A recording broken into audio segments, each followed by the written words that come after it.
श्रीगणेशाय नमः। अथ श्री पंचमुखी हनुमत् कवचम्। श्री पंचवदनाय आञ्जनेयाय नमः।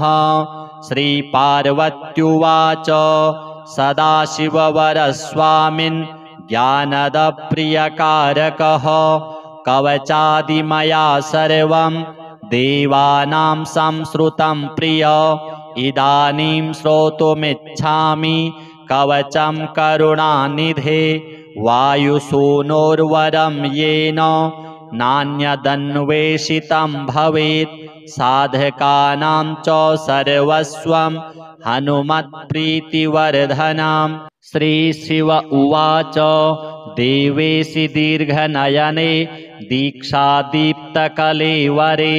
मां पृच्छसि वरारोहे न कस्यापि मयोदितं कथं वाच्यं हनुमतः कवचं कल्पपादपं स्त्रीरूपा त्वमिदं नाना कुटमण्डितविग्रहं गहुवरं गुरुगम्यं च यत्र कुत्र वदिष्यसि तेन प्रत्युत पापानि जायन्ते गजगामिनी अत एव महेशानि नो वाच्यं कवचं प्रिये। श्रीपार्वत्युवाच वदान्यस्य वचो नेदं नादेयं जगतीतले स्वं वदान्यावधिः प्राण नाथो मे प्रियकृत् सदा मह्यं च किं न दत्तं ते तदिदानीं वदाम्यहं गणपं शाक्तशौरे च शैवं वैष्णवमुत्तमं मन्त्रयन्त्रादिजालं हि मह्यं सामान्यतस्त्वया दत्तं विशेषतो यद्यत् तत्सर्वं कथयामि ते। श्रीरामतारको मन्त्रः कोदण्डस्यापि मे प्रियः नृहरेः सामराजो हि कालिकाद्यः प्रियं वद दशाविद्याविशेषेण षोडशी मन्त्रनायिकाः दक्षिणामूर्तिसंज्ञोऽन्यो मन्त्रराजो धरापते सहस्रार्जुन कस्यापि मन्त्रा येऽन्ये हनुमतः ये ते ह्यदेया देवेश तेऽपि मह्यं समर्पिताः किं बहुक्तेन गिरिश प्रेमयान्त्रितचेतसा अर्धाङ्गमपि मह्यं ते दत्तं किं ते वदाम्यहं स्त्रीरूपं मम जीवेश पूर्वं तु न विचारितम्। श्रीशिव उवाच सत्यं सत्यं वरारोहे सर्वं दत्तं मया तव परं तु गिरिजे तुभ्यं कथ्यते शृणु साम्प्रतं कलौ पाखण्डबहुला नानावेशधरा नराः ज्ञानहीना लुब्धकाश्च वर्णाश्रमबहिष्कृताः वैष्णवत्वेन विख्यातः शैवत्वेन वरानन शाक्तत्वेन च देवेशि शौरत्वेनेतरे जनाः गाणपत्वेन गिरिजे शास्त्रज्ञानबहिष्कृताः गुरुत्वेन समाख्याता विचरिष्यन्ति भूतले ते शिष्यसङ्ग्रहं कर्तुम् उद्युक्ता यत्र कुत्रचित्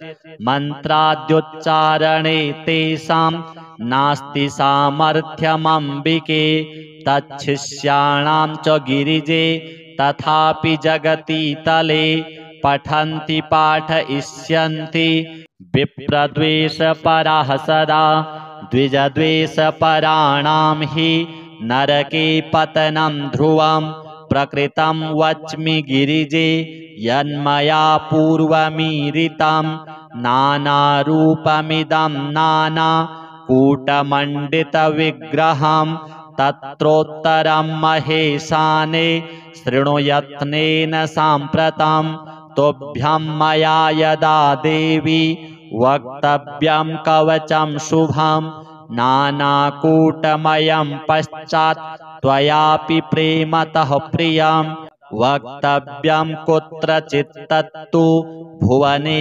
विचरिष्यति विश्वान्तः पातिनां भद्रे यदि पुण्यवतां सतां सत्सम्प्रदाय शुद्धानां दीक्षामन्त्रवतां प्रिये ब्राह्मणाः क्षत्रिया वैश्या विशेषेण वरानने उच्चारणे समर्थानां शास्त्रनिष्ठावतां सदा हस्तागतं भवेद्भद्रे तदा ते पुण्यमुत्तमम् अन्यथा शूद्रजातीनां पूर्वोक्तानां महेश्वरी मुखशुद्धिविहीनानां दाम्भिकानां सुरेश्वरी यदा हस्तगतं तत्स्यात् तदा पापं महत्तव तस्माद् विचार्य देवेशि ह्यधिकारिणमम्बिके वक्तव्यं नात्र सन्देहो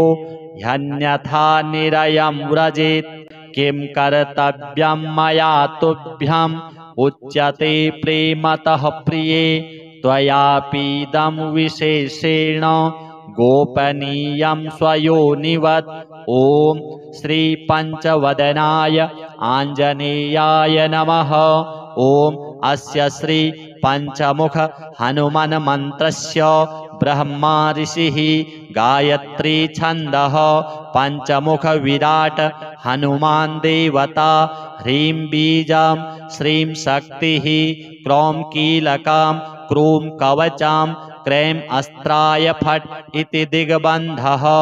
श्रीगरुड उवाच अथ ध्यानं प्रवक्ष्यामि शृणु सर्वाङ्गसुन्दरी यत्कृतं देवदेवेन ध्यानं हनुमतः प्रियं पञ्चवक्त्रं महाभीमं त्रिपञ्चनयनैर्युतं बाहुभिर्दशभिर्युक्तं सर्वकामार्थसिद्धिदं पूर्वं तु वानरं वक्त्रं कोटिसूर्यसमप्रभां दंष्ट्राकरालवदनं भ्रुकुटीकुटिलेक्षणम् अस्यैव दक्षिणं वक्त्रं नारसिंहं महाद्भुतम् अत्युग्रतेजो वपुषं भीषणं भयनाशनम् अत्युग्रतेजो वपुषं भीषणं भयनाशनम् पश्चिमं गारुडं वक्त्रं वक्रतुण्डं महाबलं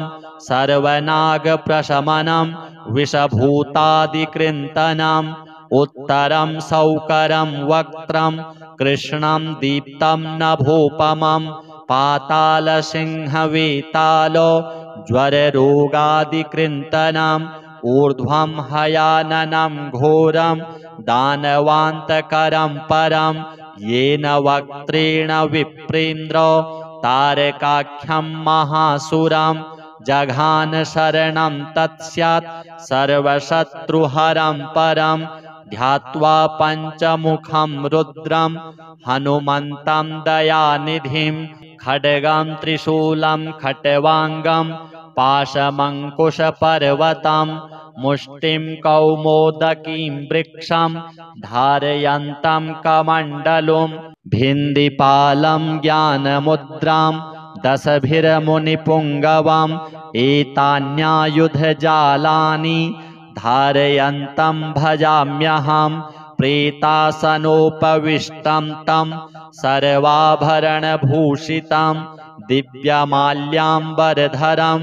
दिव्यगन्धानुलेपनं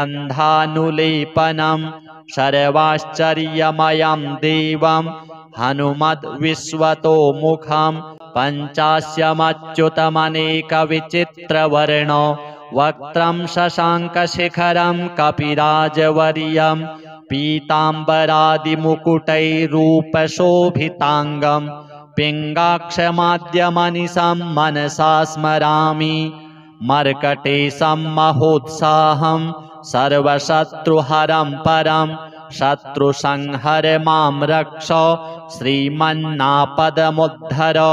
ॐ हरिमर्कटमर्कटमन्त्रमिदं परिलिख्यति लिख्यति वामतले यदि नश्यति नश्यति शत्रुकुलं यदि मुञ्चति मुञ्चति वामलता ॐ हरिमर्कटाय स्वाहा। ॐ नमो भगवते पंचवदनाय पूर्वकपिमुखाय सकलशत्रुसंहारकाय स्वाहा। ॐ नमो भगवते पंचवदनाय दक्षिणमुखाय करालवदनाय नरसिंहाय सकलभूतप्रमथनाय स्वाहा। ॐ नमो भगवते पंचवदनाय पश्चिममुखाय गरुडाननाय सकलविषहराय स्वाहा। ॐ नमो भगवते पंचवदनायोत्तरमुखायादिवराहाय सकलसम्पत्कराय स्वाहा। ॐ नमो भगवते पंचवदनाय ऊर्ध्वमुखाय हयग्रीवाय सकलजनवशङ्कराय स्वाहा। ॐ अस्य श्री पंचमुख हनुमन् मन्त्रस्य श्रीरामचन्द्र ऋषिः अनुष्टुप् छन्दः पंचमुख वीर हनुमान् देवता हनुमानिति बीजं वायुपुत्र इति शक्तिः अंजनासुत इति कीलकं श्रीरामदूत हनुमत्प्रसाद सिद्ध्यर्थे जपे विनियोगः इति ऋष्यादिकं विन्यसेत्। ॐ अंजनासुताय अंगुष्ठाभ्यां नमः। ॐ रुद्रमूर्तये तर्जनीभ्यां नमः। ॐ वायुपुत्राय मध्यमाभ्यां नमः। ॐ अग्निगर्भाय अनामिकाभ्यां नमः। ॐ रामदूताय कनिष्ठिकाभ्यां नमः। ॐ पंचमुख हनुमते करतलकरपृष्ठाभ्यां नमः इति करन्यासः। ॐ अंजनासुताय हृदयाय नमः। ॐ रुद्रमूर्तये शिरसे स्वाहा। ॐ वायुपुत्राय शिखायै वषट्। ॐ अग्निगर्भाय कवचाय होम्। ॐ रामदूताय नेत्रत्रयाय वषट्। ॐ पंचमुख हनुमते अस्त्राय फट्। पंचमुख हनुमते स्वाहा इति दिग्बन्धः। अथ ध्यानम् वन्दे वानरनारसिंह खगराट् क्रोडास्ववक्त्रान्वितं दिव्यालङ्करणं त्रिपञ्चनयनं देदीप्यमानं रुचा हस्ताब्जैरशिखेटपुस्तकसुधा कुम्भाङ्कुशाद्रिं हलं खट्वाङ्गं फणिभूरुहं दशभुजं शर्वारिवीरापहम्। अथ मन्त्रः ॐ श्रीरामदूताय आञ्जनेयाय वायुपुत्राय महाबलपराक्रमाय सीतादुःखनिवारणाय लङ्कादहनकारणाय महाबलप्रचण्डाय फाल्गुनसखाय कोलाहल सकलब्रह्माण्ड विश्वरूपाय सप्तसमुद्रनिर्लङ्घनाय पिङ्गलनयनाय अमितविक्रमाय सूर्यबिम्बफलसेवनाय दुष्टनिवारणाय दृष्टिनिरालङ्कृताय सञ्जीविनी सञ्जीविताङ्गद लक्ष्मण महाकपिसैन्यप्राणदाय दशकण्ठविध्वंसनाय रामेष्टाय महाफाल्गुनसखाय सीतासहित रामवरप्रदाय षट्प्रयोगागम पंचमुखवीर हनुमन् मन्त्रजपे विनियोगः। ॐ हरिमर्कटमर्कटाय बम बम बम बम बम वौषट् स्वाहा। ॐ हरिमर्कटमर्कटाय फम फम फम फम फम फट् स्वाहा। ॐ हरिमर्कटमर्कटाय खेम खेम खेम खेम खेम मारणाय स्वाहा। ॐ हरिमर्कटमर्कटाय लोम लोम लोम लोम लोम आकर्षित सकलसम्पत्कराय स्वाहा। ॐ हरिमर्कटमर्कटाय धम धम धम धम धम शत्रुस्तम्भनाय स्वाहा। ॐ टं टं टं टं टं कूर्ममूर्तये पञ्चमुखवीरहनुमते परयन्त्रपरतन्त्रोच्चाटनाय स्वाहा। ॐ कं खं गं घं यं चं छं जं झं यं टं ठं डं ढं णं तं थं दं धं नं पं फं बं भं मं यं रं लं वं शं शं शं हं लं क्षं स्वाहा इति दिग्बन्धः। ॐ पूर्वकपिमुखाय पञ्चमुखहनुमते टं टं टं टं टं सकलशत्रुसंहारणाय स्वाहा। ॐ दक्षिणमुखाय पञ्चमुखहनुमते करालवदनाय नरसिंहाय ॐ ह्रां ह्रीं ह्रूं ह्रैं ह्रौं ह्रः सकलभूतप्रेतदमनाय स्वाहा। ॐ पश्चिममुखाय गरुडाननाय पञ्चमुखहनुमते मं मं मं मं मं सकलविषहराय स्वाहा। ॐ उत्तरमुखायादिवराहाय लं लं लं लं लं नृसिंहाय नीलकण्ठमूर्तये पञ्चमुखहनुमते स्वाहा। ॐ ऊर्ध्वमुखाय हयग्रीवाय रुं रुं रुं रुं रुं रुद्रमूर्तये सकलप्रयोजननिर्वाहकाय स्वाहा। ॐ अञ्जनासुताय वायुपुत्राय महाबलाय सीताशोकनिवारणाय श्रीरामचन्द्रकृपापादुकाय महावीर्यप्रमथनाय ब्रह्माण्डनाथाय कामदाय पञ्चमुखवीरहनुमते स्वाहा। भूतप्रेतपिशाच ब्रह्मराक्षस शाकिनी डाकिन्यन्तरिक्षग्रह परयन्त्रपरतन्त्रोच्चाटनाय स्वाहा। सकलप्रयोजननिर्वाहकाय पञ्चमुखवीरहनुमते श्रीरामचन्द्रवरप्रसादाय जं जं जं जं जं स्वाहा। इदं कवचं पठित्वा तु महाकवचं पठिन्नरः एकवारं जपेत् स्तोत्रं सर्वशत्रुनिवारणं द्विवारं तु पठेन्नित्यं पुत्रपौत्रप्रवर्धनं त्रिवारं च पठेन्नित्यं सर्वसम्पत्करं शुभं चतुर्वारं पठेन्नित्यं सर्वरोगनिवारणं पञ्चवारं पठेन्नित्यं सर्वलोकवशङ्करं षड्वारं च पठेन्नित्यं सर्वदेववशङ्करं सप्तवारं पठेन्नित्यं सर्वसौभाग्यदायकम् अष्टवारं पठेन्नित्यं इष्टकामार्थसिद्धिदं नववारं पठेन्नित्यं राजभोगमवाप्नुयात् दशवारं पठेन्नित्यं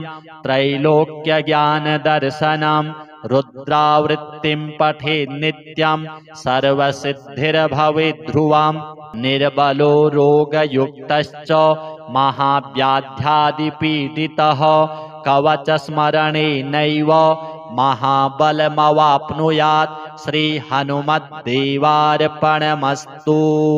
श्रीपञ्चवदनाय आञ्जनेयाय नमः। श्रीपार्वत्युवाच सदाशिववरस्वामिन् ज्ञानदप्रियकारकः कवचादिमया सर्वं देवानां संश्रुतं प्रिय इदानीं श्रोतुमिच्छामि कवचं करुणानिधे वायुसूनोर्वरं येन नान्यदन्वेषितं भवेत् साधकानां च सर्वस्वं हनुमत्प्रीतिवर्धनम्।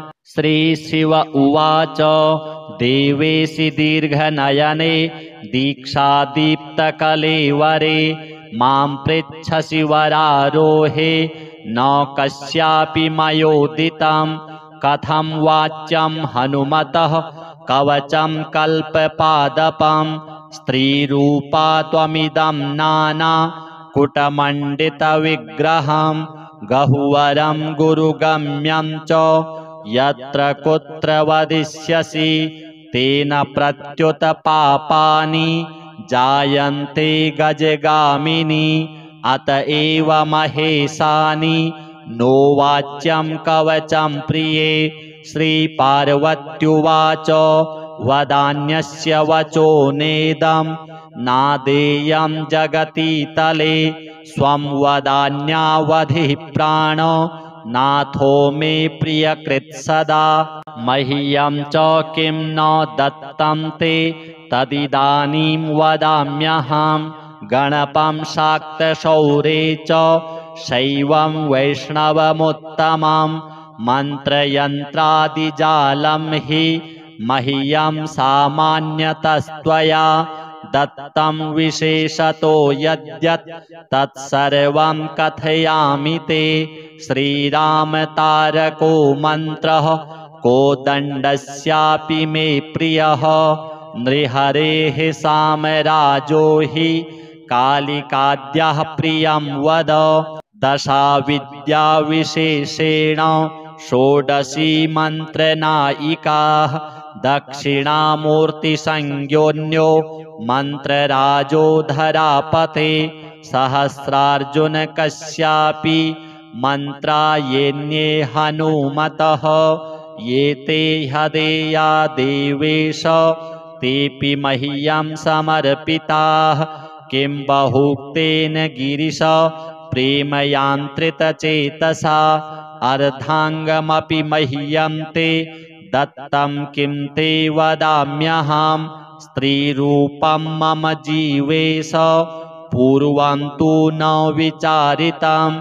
श्रीशिव उवाच सत्यं सत्यं वरारोहे सर्वं दत्तं मया तव परं तु गिरिजे तुभ्यं कथ्यते शृणु साम्प्रतं कलौ पाखण्डबहुला नानावेशधरा नराः ज्ञानहीना लुब्धकाश्च वर्णाश्रमबहिष्कृताः वैष्णवत्वेन विख्यातः शैवत्वेन वरानन शाक्तत्वेन च देवेशि शौरत्वेनेतरे जनाः गाणपत्वेन गिरिजे शास्त्रज्ञानबहिष्कृताः गुरुत्वेन समाख्याता विचरिष्यन्ति भूतले ते शिष्यसङ्ग्रहं कर्तुम् उद्युक्ता यत्र कुत्रचित् मन्त्राद्युच्चारणे तेषां नास्ति सामर्थ्यमम्बिके तच्छिष्याणां च गिरिजे तथापि जगति तले पठन्ति पाठयिष्यन्ति विप्रद्वेषपराः सदा द्विजद्वेषपराणां हि नरके पतनं ध्रुवम् प्रकृतं वच्मि गिरिजे यन्मया पूर्वमीरितं नानारूपमिदं नानाकूटमण्डितविग्रहं तत्रोत्तरं महेशाने शृणुयत्नेन साम्प्रतं तुभ्यं मया यदा देवी वक्तव्यं कवचं शुभं नानाकूटमयं पश्चात् त्वयापि प्रेमतः प्रियं वक्तव्यं कुत्रचित् तत्तु भुवने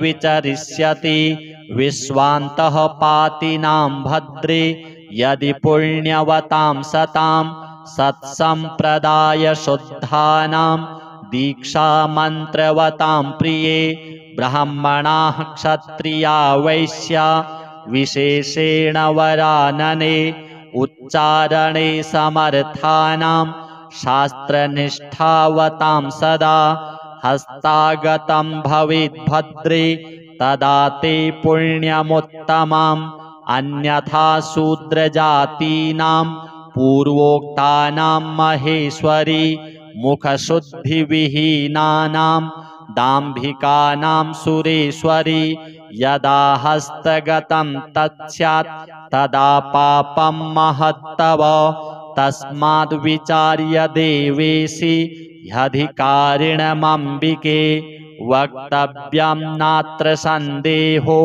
ह्यन्यथा निरयं व्रजेत् किं कर्तव्यं मया तुभ्यम् उच्यते प्रेमतः प्रिये त्वयापीदं विशेषेण गोपनीयं स्वयोनिवत्। ॐ श्रीपञ्चवदनाय आञ्जनेयाय नमः। ॐ अस्य श्री पञ्चमुख हनुमन्मन्त्रस्य ब्रह्मा ऋषिः गायत्री छन्दः पञ्चमुख विराट हनुमान् देवता ह्रीं बीजं श्रीं शक्तिः क्रौं कीलकां क्रूं कवचां क्రైं अस्त्राय फट् इति दिग्बन्धः।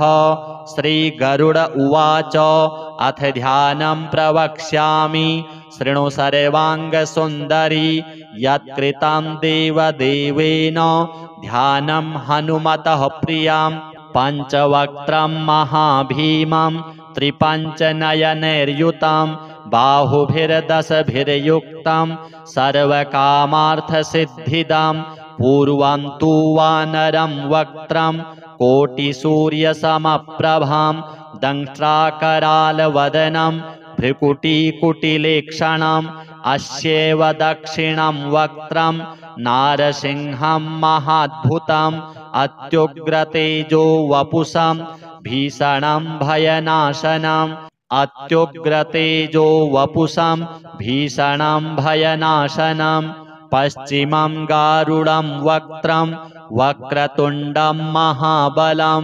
सर्वनागप्रशमनं विषभूतादिकृन्तनम् उत्तरं सौकरं वक्त्रं कृष्णं दीप्तं नभोपमं पातालसिंहवेतालो ज्वररोगादिकृन्तनम् ऊर्ध्वं हयाननं घोरं दानवान्तकरं परं येन वक्त्रेण विप्रेन्द्र तारकाख्यं महासुरं जघान शरणं तत्स्यात् सर्वशत्रुहरं परं ध्यात्वा पञ्चमुखं रुद्रं हनुमन्तं दयानिधिं खड्गं त्रिशूलं खट्वाङ्गं पाशमङ्कुशपर्वतं मुष्टिं कौमोदकीं वृक्षं धारयन्तं कमण्डलुं भिन्दिपालं ज्ञानमुद्रां दशभिर्मुनिपुङ्गवम् एतान्यायुधजालानि धारयन्तं भजाम्यहं प्रेतासनोपविष्टं तं सर्वाभरणभूषितं दिव्यमाल्याम्बरधरं दिव्यगन्धानुलेपनं सर्वाश्चर्यमयं देवं हनुमद्विश्वतोमुखं पञ्चास्यमच्युतमनेकविचित्रवर्णो वक्त्रं शशाङ्कशिखरं कपिराजवर्यं पीताम्बरादिमुकुटैरूपशोभिताङ्गं पिङ्गाक्षमाद्यमनिशं मनसा स्मरामि मर्कटेशं महोत्साहं सर्वशत्रुहरं परं शत्रुसंहर मां रक्ष श्रीमन्नापदमुद्धर। ॐ हरिमर्कटमर्कटमन्त्रमिदं परिलिख्यति लिख्यति वामतले यदि नश्यति नश्यति शत्रुकुलं यदि मुञ्चति मुञ्चति वामलता। ॐ हरिमर्कटाय स्वाहा। ॐ नमो भगवते पञ्चवदनाय पूर्वकपिमुखाय सकलशत्रुसंहारकाय स्वाहा। ॐ नमो भगवते पञ्चवदनाय दक्षिणमुखाय करालवदनाय नरसिंहाय सकलभूतप्रमथनाय स्वाहा। ॐ नमो भगवते पञ्चवदनाय पश्चिममुखाय गरुडाननाय सकलविषहराय स्वाहा। ॐ नमो भगवते पञ्चवदनायोत्तरमुखायादिवराहाय सकलसम्पत्कराय स्वाहा। ॐ नमो भगवते पञ्चवदनाय ऊर्ध्वमुखाय हयग्रीवाय सकलजनवशङ्कराय स्वाहा।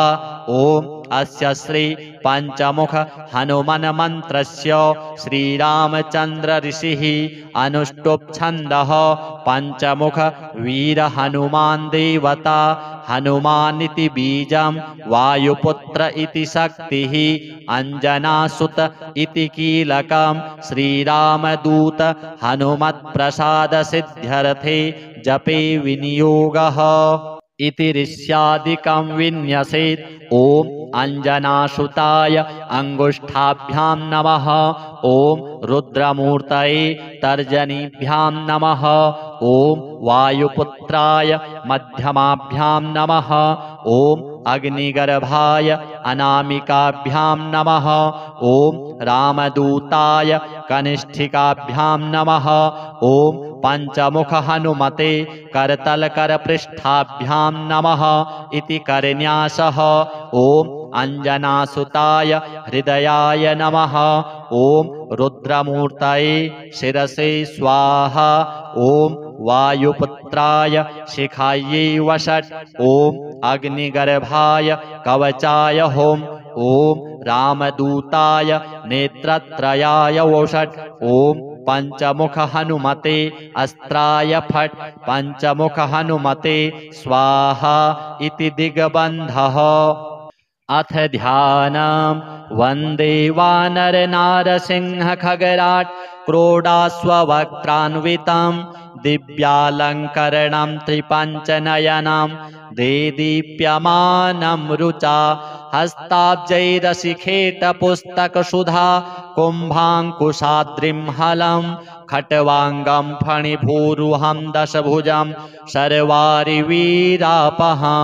अथ मन्त्रः। ॐ श्रीरामदूताय आञ्जनेयाय वायुपुत्राय महाबलपराक्रमाय सीतादुःखनिवारणाय लङ्कादहनकारणाय महाबलप्रचण्डाय फाल्गुनसखाय कोलाहल सकलब्रह्माण्ड विश्वरूपाय सप्तसमुद्रनिर्लङ्घनाय पिङ्गलनयनाय अमितविक्रमाय सूर्यबिम्बफलसेवनाय दुष्टनिवारणाय दृष्टिनिरालङ्कृताय संजीविनी संजीविताङ्गद लक्ष्मण महाकपिसैन्यप्राणदाय दशकण्ठविध्वंसनाय रामेष्टाय महाफाल्गुनसखाय सीतासहित रामवरप्रदाय षट्प्रयोगागम पंचमुखवीर हनुमन् मन्त्रजपे विनियोगः। ॐ हरिमर्कटमर्कटाय बम बम बम बम बम वौषट् स्वाहा। ॐ हरिमर्कटमर्कटाय फम फम फम फम फम फट् स्वाहा। ॐ हरिमर्कटमर्कटाय खें खें खें खें खें मारणाय स्वाहा। ॐ हरिमर्कटमर्कटाय लोम लोम लोम लोम लोम आकर्षित सकलसम्पत्कराय स्वाहा। ॐ हरिमर्कटमर्कटाय धम धम धम धम धम शत्रुस्तम्भनाय स्वाहा। ॐ टम टम टम टम टम कूर्ममूर्तये पंचमुखवीर हनुमते परयन्त्रपरतन्त्रोच्चाटनाय स्वाहा।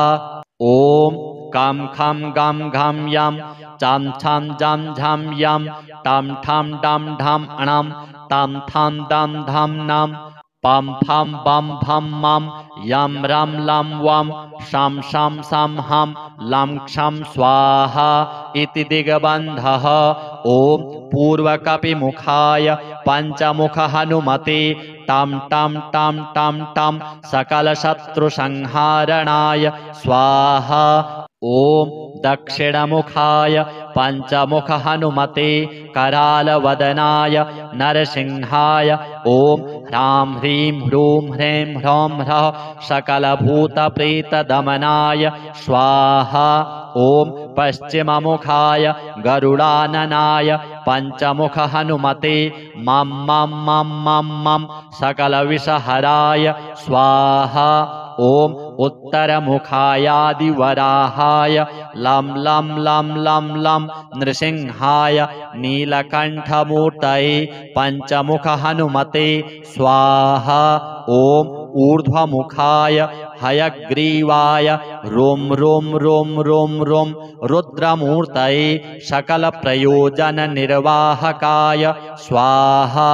ॐ अञ्जनासुताय वायुपुत्राय महाबलाय सीताशोकनिवारणाय श्रीरामचन्द्रकृपापादुकाय महावीर्यप्रमथनाय ब्रह्माण्डनाथाय कामदाय पञ्चमुखवीरहनुमते स्वाहा। भूतप्रेतपिशाच ब्रह्मराक्षस शाकिनी डाकिन्यन्तरिक्षग्रह परयन्त्रपरतन्त्रोच्चाटनाय स्वाहा। सकलप्रयोजननिर्वाहकाय पञ्चमुखवीरहनुमते श्रीरामचन्द्रवरप्रसादाय जं जं जं जं जं स्वाहा। इदं कवचं पठित्वा तु महाकवचं पठिन्नरः एकवारं जपेत् स्तोत्रं सर्वशत्रुनिवारणं द्विवारं तु पठेन्नित्यं पुत्रपौत्रप्रवर्धनं त्रिवारं च पठेन्नित्यं सर्वसम्पत्करं शुभं चतुर्वारं पठेन्नित्यं सर्वरोगनिवारणं पञ्चवारं पठेन्नित्यं सर्वलोकवशङ्करं षड्वारं च पठेन्नित्यं सर्वदेववशङ्करं सप्तवारं पठेन्नित्यं सर्वसौभाग्यदायकम् अष्टवारं पठेन्नित्यं इष्टकामार्थसिद्धिदं नववारं पठेन्नित्यं राजभोगमवाप्नुयात् दशवारं पठेन्नित्यं त्रैलोक्यज्ञानदर्शनं रुद्रावृत्तिं पठेन्नित्यं सर्वसिद्धिर्भवेद्ध्रुवं निर्बलो रोगयुक्तश्च महाव्याध्यादिपीडितः कवचस्मरणेनैव महाबलमवाप्नुयात् श्रीहनुमद्देवार्पणमस्तु। श्रीपञ्चवदनाय आञ्जनेयाय नमः। श्रीपार्वत्युवाच सदाशिववरस्वामिन् ज्ञानदप्रियकारकः कवचादिमया सर्वं देवानां संश्रुतं प्रिय इदानीं श्रोतुमिच्छामि कवचं करुणानिधे वायुसूनोर्वरं येन नान्यदन्वेषितं भवेत् साधकानां च सर्वस्वं हनुमत्प्रीतिवर्धनम्। श्रीशिव उवाच देवेशि दीर्घनयने दीक्षादीप्तकलेवरे मां पृच्छसि वरारोहे न कस्यापि मयोदितं कथं वाच्यं हनुमतः कवचं कल्पपादपं स्त्रीरूपा त्वमिदं नाना कुटमण्डितविग्रहं गहुवरं गुरुगम्यं च यत्र कुत्र वदिष्यसि तेन प्रत्युत पापानि जायन्ते गजगामिनी अत एव महेशानि नो वाच्यं कवचं प्रिये। श्रीपार्वत्युवाच वदान्यस्य वचो नेदं नादेयं जगति तले स्वं वदान्यावधिः प्राण नाथो मे प्रियकृत् सदा मह्यं च किं न दत्तं ते तदिदानीं वदाम्यहं गणपं शाक्तशौरे च शैवं वैष्णवमुत्तमं मन्त्रयन्त्रादिजालं हि मह्यं सामान्यतस्त्वया दत्तं विशेषतो यद्यत् तत्सर्वं कथयामि ते। श्रीरामतारको मन्त्रः कोदण्डस्यापि मे प्रियः नृहरेः सामराजो हि कालिकाद्यः प्रियं वद। दशाविद्याविशेषेण षोडशी मन्त्रनायिकाः दक्षिणामूर्तिसंज्ञोऽन्यो मन्त्रराजो धरापते सहस्रार्जुनकस्यापि मन्त्रा येन्ये हनुमतः ये ते ह्यदेया देवेश तेऽपि मह्यं समर्पिताः किं बहुक्तेन गिरिश प्रेमयान्त्रितचेतसा अर्धाङ्गमपि मह्यं ते दत्तं किं ते वदाम्यहं स्त्रीरूपं मम जीवेश पूर्वं तु न विचारितम् श्रीशिव उवाच सत्यं सत्यं वरारोहे सर्वं दत्तं मया तव परन्तु गिरिजे तुभ्यं कथ्यते शृणु साम्प्रतं कलौ पाखण्डबहुला नानावेशधरा नराः ज्ञानहीना लुब्धकाश्च वर्णाश्रमबहिष्कृताः वैष्णवत्वेन विख्यातः शैवत्वेन वरानन शाक्तत्वेन च देवेशी शौरत्वेनेतरे जनाः गाणपत्वेन गिरिजे शास्त्रज्ञानबहिष्कृताः गुरुत्वेन समाख्याता विचरिष्यन्ति भूतले ते शिष्यसङ्ग्रहं कर्तुम् उद्युक्ता यत्र कुत्रचित् मन्त्राद्युच्चारणे तेषां नास्ति सामर्थ्यमम्बिके तच्छिष्याणां च गिरिजे तथापि जगति तले पठन्ति पाठयिष्यन्ति विप्रद्वेषपराः सदा द्विजद्वेषपराणां हि नरके पतनं ध्रुवम् प्रकृतं वच्मि गिरिजे यन्मया पूर्वमीरितं नानारूपमिदं नानाकूटमण्डितविग्रहं तत्रोत्तरं महेशाने शृणुयत्नेन साम्प्रतं तुभ्यं मया यदा देवी वक्तव्यं कवचं शुभं नानाकूटमयं पश्चात् त्वयापि प्रेमतः प्रियं वक्तव्यं कुत्रचित् तत्तु भुवने विचरिष्यति विश्वान्तः पातिनां भद्रे यदि पुण्यवतां सतां सत्सम्प्रदाय शुद्धानां दीक्षामन्त्रवतां प्रिये ब्राह्मणाः क्षत्रिया वैश्या विशेषेण वरानने उच्चारणे समर्थानां शास्त्रनिष्ठावतां सदा हस्तागतं भवेद्भद्रे तदा ते पुण्यमुत्तमम् अन्यथा शूद्रजातीनां पूर्वोक्तानां महेश्वरी मुखशुद्धिविहीनानां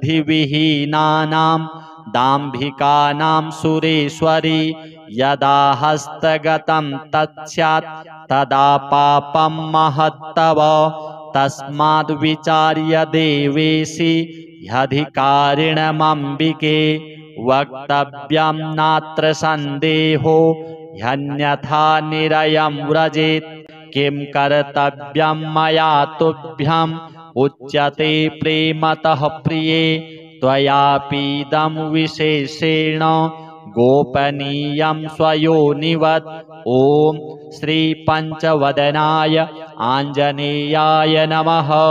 ॐ अस्य श्री पंचमुख हनुमन् मन्त्रस्य ब्रह्मा ऋषिः गायत्री छन्दः पंचमुख विराट हनुमान् देवता ह्रीं बीजं श्रीं शक्तिः क्रौं कीलकं क्रूं कवचं क्रैं अस्त्राय फट् इति दिग्बन्धः।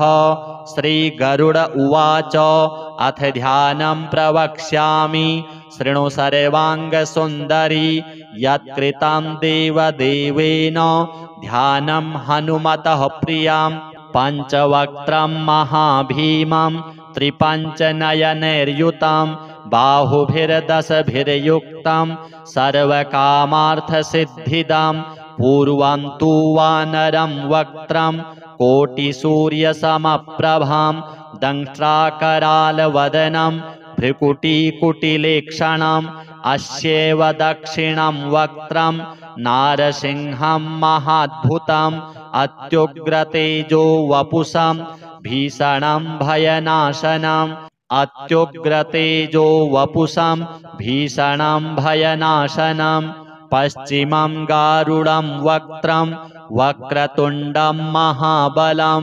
सर्वनागप्रशमनं विषभूतादिकृन्तनम् उत्तरं सौकरं वक्त्रं कृष्णं दीप्तं नभोपमं पातालसिंहवेतालो ज्वररोगादिकृन्तनम् ऊर्ध्वं हयाननं घोरं दानवान्तकरं परं येन वक्त्रेण विप्रेन्द्रो तारकाख्यं महासुरं जघान शरणं तत्स्यात् सर्वशत्रुहरं परं ध्यात्वा पञ्चमुखं रुद्रं हनुमन्तं दयानिधिं खड्गं त्रिशूलं खट्वाङ्गं पाशमङ्कुशपर्वतं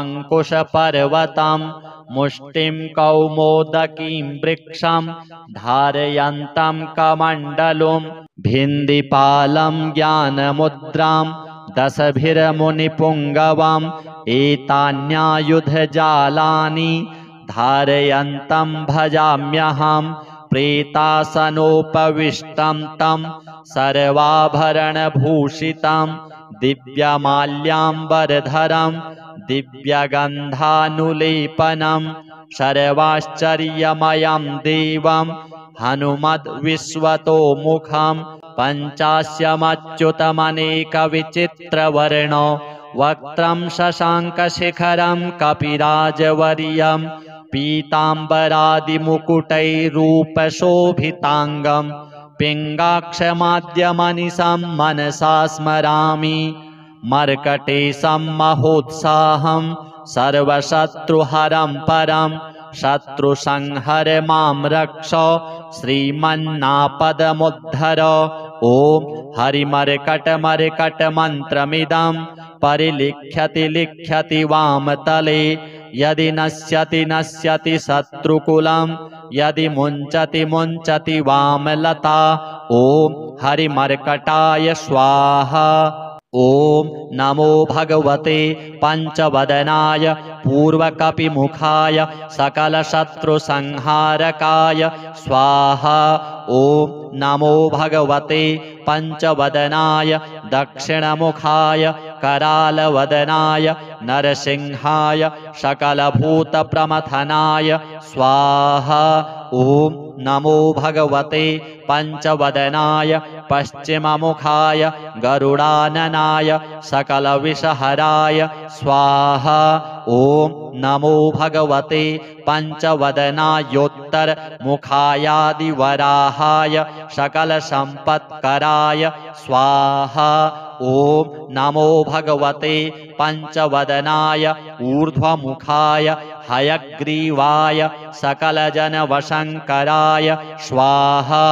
ॐ अस्य श्री पञ्चमुख हनुमन्मन्त्रस्य श्रीरामचन्द्र ऋषिः अनुष्टुप् छन्दः पञ्चमुख वीर हनुमान् देवता हनुमानिति बीजं वायुपुत्र इति शक्तिः अञ्जनासुत इति कीलकं श्रीरामदूत हनुमत्प्रसादसिद्ध्यर्थे जपे विनियोगः इति ऋष्यादिकं विन्यसेत्। ॐ अञ्जनासुताय अङ्गुष्ठाभ्यां नमः। ॐ रुद्रमूर्तये तर्जनीभ्यां नमः। ॐ वायुपुत्राय मध्यमाभ्यां नमः। ॐ अग्निगर्भाय अनामिकाभ्यां नमः। ॐ रामदूताय कनिष्ठिकाभ्यां नमः। ॐ पञ्चमुख हनुमते करतलकरपृष्ठाभ्यां नमः इति करन्यासः। ॐ अञ्जनासुताय हृदयाय नमः। ॐ रुद्रमूर्तये शिरसे स्वाहा। ॐ वायुपुत्राय शिखायै वषट्। ॐ अग्निगर्भाय कवचाय होम। ॐ रामदूताय नेत्रत्रयाय वषट्। ॐ पञ्चमुख हनुमते अस्त्राय फट्। पञ्चमुख हनुमते स्वाहा इति दिग्बन्धः।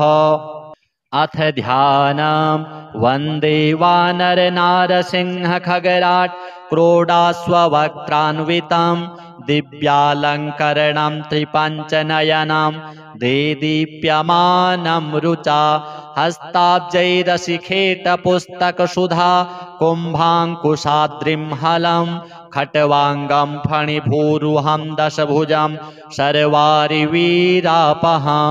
अथ मन्त्रः ॐ श्रीरामदूताय आञ्जनेयाय वायुपुत्राय महाबलपराक्रमाय सीतादुःखनिवारणाय लङ्कादहनकारणाय महाबलप्रचण्डाय फाल्गुनसखाय कोलाहल सकलब्रह्माण्ड विश्वरूपाय सप्तसमुद्रनिर्लङ्घनाय पिङ्गलनयनाय अमितविक्रमाय सूर्यबिम्बफलसेवनाय दुष्टनिवारणाय दृष्टिनिरालङ्कृताय सञ्जीविनी सञ्जीविताङ्गद लक्ष्मण महाकपिसैन्यप्राणदाय दशकण्ठविध्वंसनाय रामेष्टाय महाफाल्गुनसखाय सीतासहित रामवरप्रदाय षट्प्रयोगागम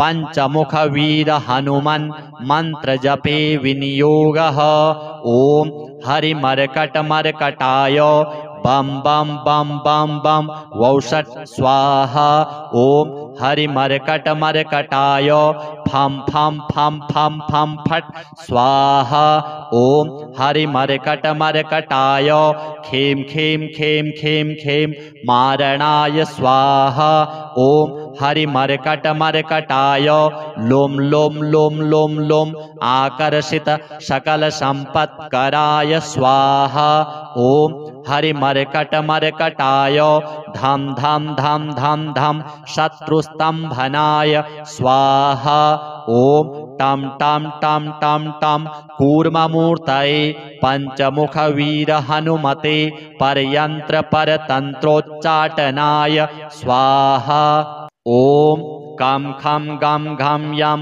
चं छं जं झं यं टं ठं डं ढं णं तं थं दं धं नं पं फं बं भं मं यं रं लं वं शं शं शं हं लं क्षं स्वाहा इति दिग्बन्धः ॐ पूर्वकपिमुखाय पञ्चमुख हनुमते टं टं टं टं टं सकलशत्रुसंहारणाय स्वाहा ॐ दक्षिणमुखाय पञ्चमुख हनुमते करालवदनाय नरसिंहाय ॐ ह्रां ह्रीं ह्रूं ह्रैं ह्रौं ह्रः सकलभूतप्रेतदमनाय स्वाहा ॐ पश्चिममुखाय गरुडाननाय पञ्चमुख हनुमते मं मं मं मं मं सकलविषहराय स्वाहा ॐ उत्तरमुखायादिवराहाय लं लं लं लं लं नृसिंहाय नीलकण्ठमूर्तये पञ्चमुख हनुमते स्वाहा ॐ ऊर्ध्वमुखाय हयग्रीवाय रों रों रों रों रों रुद्रमूर्तये सकलप्रयोजननिर्वाहकाय स्वाहा ॐ अञ्जनासुताय वायुपुत्राय महाबलाय सीताशोकनिवारणाय श्रीरामचन्द्रकृपापादुकाय महावीर्यप्रमथनाय ब्रह्माण्डनाथाय कामदाय पञ्चमुखवीर हनुमते स्वाहा भूतप्रेतपिशाच ब्रह्मराक्षस शाकिनी डाकिन्यन्तरिक्षग्रह परयन्त्रपरतन्त्रोच्चाटनाय स्वाहा सकलप्रयोजननिर्वाहकाय पञ्चमुखवीर हनुमते